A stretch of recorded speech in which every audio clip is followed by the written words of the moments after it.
यदि ईश्वर को न माने तो हानि क्या होगी? कुछ लोग कहते हैं मैं ईश्वर को नहीं मानता, फिर भी मैं बहुत अच्छा मनुष्य हूँ, बहुत अच्छे काम करता हूँ। बिल्कुल हो सकते हो, पर प्रश्न ये नहीं है कि एक व्यक्ति अच्छा है या बुरा। प्रश्न ये है कि अच्छाई का अंतिम आधार क्या है। यदि ईश्वर नहीं है तो इस संसार में कोई अंतिम न्याय भी नहीं है।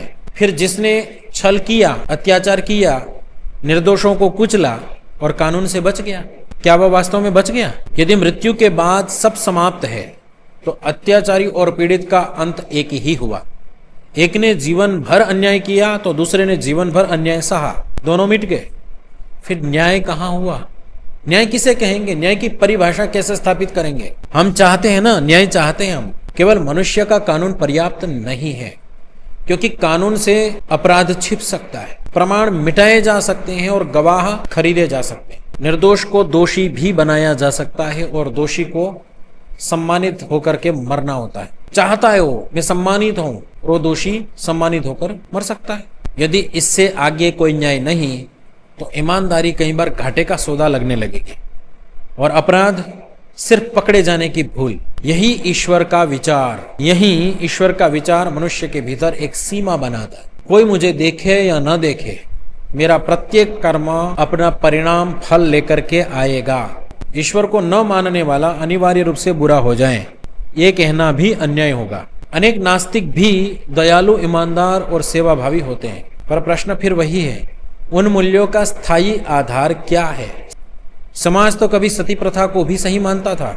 बहुमत गलत हो जाए तो क्या गलत काम सही हो जाएगा? व्यक्ति की पसंद। फिर चोर कहेगा चोरी मेरे लिए ठीक है, अत्याचारी कहेगा शक्ति मेरा ही सत्य है। यदि सत्य केवल सुविधा है तो चरित्र परिस्थिति का नौकर बन जाएगा।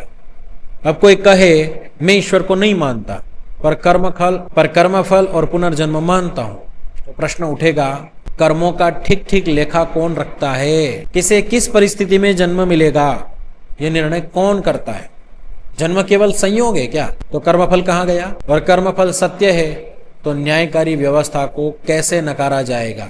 कैसे नकारेंगे? कर्म मानेंगे पर कर्मफल देने वाली सत्ता नहीं मानेंगे। यह ऐसा ही है जैसे परीक्षा माने, अंक माने पर परीक्षक को न माने। और यदि केवल यही एक जीवन है तो मनुष्य के सामने सबसे बड़ा प्रलोभन खड़ा होता है। जितना भोग सकते हो भोग लो, जितना दबा सकते हो उतना दबा लो, बस पकड़े मत जाना। यही विचार जब व्यक्ति तक सीमित रहता है तो चरित्र का पतन होता है, गिरता है। जब सत्ता तक पहुंचता है तो समाज कुचला जाता है। जब राष्ट्र तक पहुंचता है तो युद्ध पैदा होते हैं। ईश्वर का सही ज्ञान मनुष्य को भयभीत नहीं करता, उसे उत्तरदायी बनाता है। वो कहता है तुम स्वतंत्र हो पर परिणामों से स्वतंत्र नहीं। तुम कर्म चुन सकते हो पर कर्म फल नहीं। मृत्यु कानून से बचा सकती है, न्याय से नहीं।